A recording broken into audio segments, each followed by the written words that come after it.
Hey, good morning, you guys. It is June 1st, and my name is Tamika Chambers here with another Heart to Heart Monday. As you may have heard, or maybe you heard me talk about it, or you've seen in some journal or news broadcast that Mondays evidently is the peak week where people typically have cardiac events. So spikes in their blood pressure, chest pain, etc.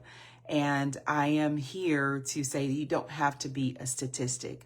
Often they said it's related to people not resting on the weekend, going back to a stressful job, and many other things. So it's not about food. And just to remind you a little bit, my name is Tamika Chambers. I hold BSN and MSN degrees. I have over 20 years of experience as a healthcare in healthcare, in the healthcare industry. So as a nurse, nursing instructor, diabetes education, just disease management. I've been in different areas of the healthcare industry, and now I practice as an integrated nutrition health coach, mind, body, and spirit, where I have the freedom to basically address things such as prevention and emotional healing and generational healing, things that I'm very passionate about.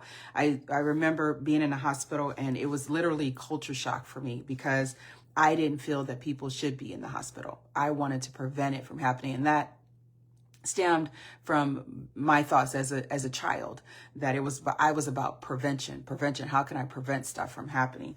And so as you probably can imagine, I was on the med surg floor, and let me let you know that you see anything and everything. So everything comes to that floor. So I was seeing a lot and caring for a lot of people and holidays, and just thought that people should be at home with their family on holidays and weekends and not in the hospital. So what can I do to help with that? And that took me over to the education field of healthcare, diabetes education, etc., disease management.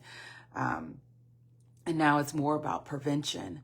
So I am here today to say that you don't have to be a statistic. Even if you've had previous cardiac events, you can still live a healthy life by not just taking care of your body physically, eating nutritious foods that your heart loves, your B vitamins, your fiber, and magnesium, including foods that help with that, as well as your mind. What thoughts do you have? Do you believe that just because it happened once, it will happen again? And that was one of the things that my mother shared with me, and I share in the book, one of the principles that just because it happened to someone else doesn't mean it has to happen to you. So today's topic, in bringing that all together with purpose, is about life lessons. And I remember as a little girl, my mother had a yard full of flowers. I was like, why? I can't even walk through this grass. I want to walk through the grass, and I have everywhere there are flowers, and didn't realize until later that the front yard was my sanctuary. It was a place where I would make sense of things, speak, have clarity come to my mind through spirit, and really align with nature. And so one of the things that that came to me while I was outside in our front yard one day when I was around 9 or 10 was that to switch the word, instead of using mistakes, use life lessons. Mistakes sounded so horrible and kind of like a final thing that you just made a mistake. But if you think about life lessons allows you to grow from them. And that's where the beginning stages of me becoming a student of life is that I wanted life lessons. And so that came to me while I was out around 9 or 10. Another thing, one day when I was walking through the house, big walker, when I was walking through the house and in the living room, the thought came that life helps to develop character, that these experiences, and then I thought about, passing my tests, not allowing people to get to me, not becoming a label, not feeding into what others think about you, their opinions about you, stereotypes. A lot of things like that was coming to me. And then later I would realize that life experiences give us an opportunity to reflect the truth. You know, we have the power of choice. We can choose how we want to respond to others. And that is in our home environment, meeting people out in the community. And that is as an entrepreneur, building a career, having a career, that there are going to be many people that you're going to meet. And there are going to be many things that you're going to do. And having that right mindset, that mindset that gives you life that tells you to keep moving instead of wanting to give up. To as I think about principles, they are the tools in your backpack as you go through this earthly journey. My mother's principles became my tools, and I would share those with people, and the enlightenment that they had, and the fortitude and pressing forward when they wanted to give up. And it was just those words of wisdom from my mother that I shared to help them to realize there is another day, to realize that you can do this, you can keep on trucking. And so today I'm going to read an excerpt from my book, The Inner Garden. Looking forward to that. I did share this morning that I have my first radio interview coming up this month, towards the end of this month. And I'll be sharing news as things continue to happen. But let me share with you something from chapter, I believe this is chapter 2, or life principle number 2. So life presents lessons repeatedly until we learn from them, sometimes through different people, sometimes through similar circumstances. Awareness is essential to understanding what life is teaching us. The source of life desires that we express divine abilities entrusted to us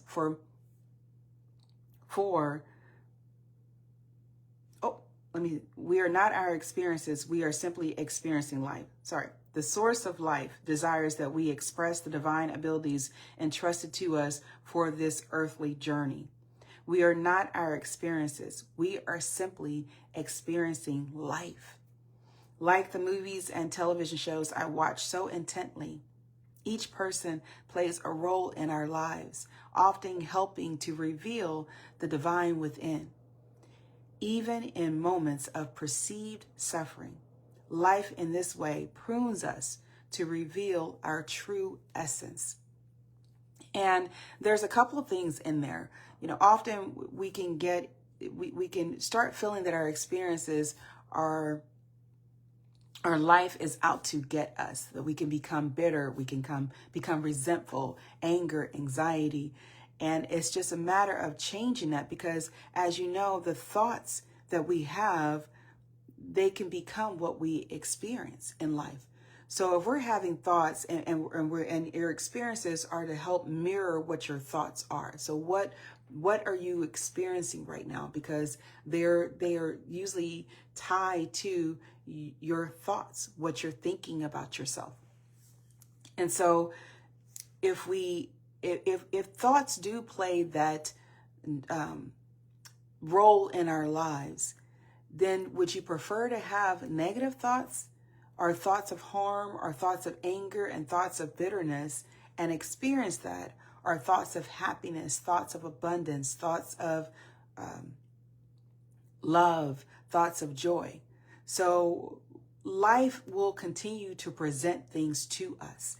And often I found out that they are similar principles about life, laws, learning stuff, and life will use different people.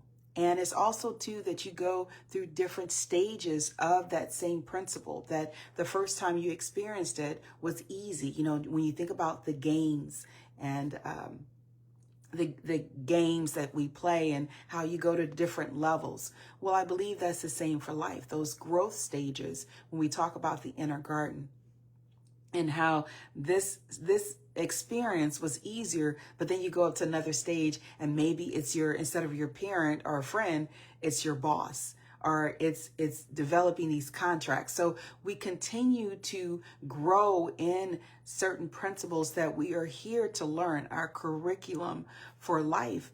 And as you know, we have our human genetic background blueprint of all these gifts and talents that we have from grandmother and great aunts and great uncles. And we also have the divine blueprint from the spirit that created all things, that is over all things everywhere. So we have that character of our creator, God, whatever you want to call it. Remember, it's not about what you call it. It's about what you believe it to be, good or evil.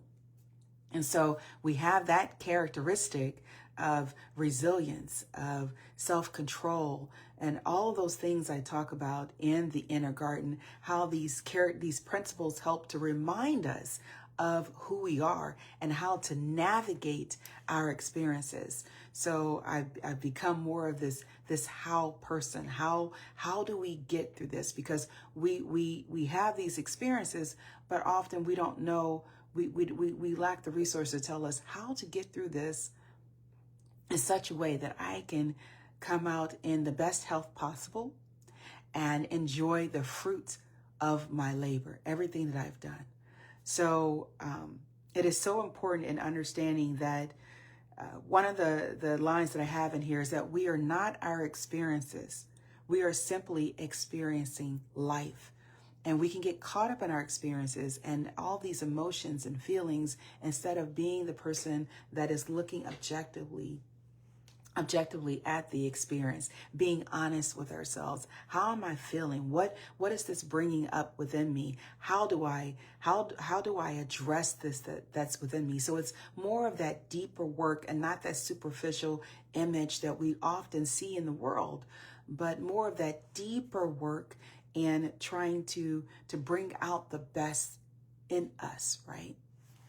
And so if you, I just wanted to share that this Monday, heart to heart, because again, you don't have to be a statistic. And the way that if we think about our life if life is against us, if we think life is against us, and we tend to increase that stress within us, and our bodies were not designed to constantly be in this flight or fight response, because our body starts sending hormones, releasing hormones through it, cortisol, and that increases your gut weight, that impairs how insulin works in your body to get your sugars down. So when we're starting experiencing that is a wake-up call to say, okay, wait a minute. What thoughts am I having right now that is feeding into this? How am I seeing my life? Am I seeing mistakes, or am I seeing life lessons? Am I seeing things to learn from? If I don't like where I'm working at right now, how can I change that? And not only that, but how can I change the thoughts that put me in environments that I don't like to work in, right? So it's about getting to the heart of the matter, because out of the heart flows the issues of life. Out of what we say, we're talking. That is telling people where we're at in our lives and how we respond to our life events. It's not about being perfect. What I am trying to do, it's about being aware. And it's about starting from that sense of awareness to help to bring out who we naturally are, the core of our being, our spiritual blueprint, this spiritual evolution that we're here to do here on earth, to reflect the truth. So just wanted to say that, just wanted to read that. And for more ongoing support, I have my Notes on Life newsletter, Empowering You to Be You, where I share weekly reflections that gear around emotional healing, inner garden metaphor, generational healing, also health, too, as well, taking care of mind, body, and spirit. And of course, I'm going to tell you about the Inner Garden, which is the ebook that I published last month, and looking forward to the audiobook coming out this month, as well as paperback. And so I'll be sharing that real soon. But just want to remind you that you are not a statistic, that at the root of our actions are our thoughts, And we have the power to change that. We have the mental discipline, the self-control to change that. We have those innate abilities within us. But just like anything, if you don't use it, if you're not using that, how do you expect to express it? You want to nourish it. And principles are a way to do that. Anything that can help remind you of who you are, that brings life to your mind, to your body, to your spirit. All right, so it's Tamika Chambers, and thank you so much for being a part of this session. And you can always reach out to me at tamikaj@aim.com, and look forward to doing another heart to heart. And as always, make this lifetime great, because the power to do so resides within you. I'll talk to you soon.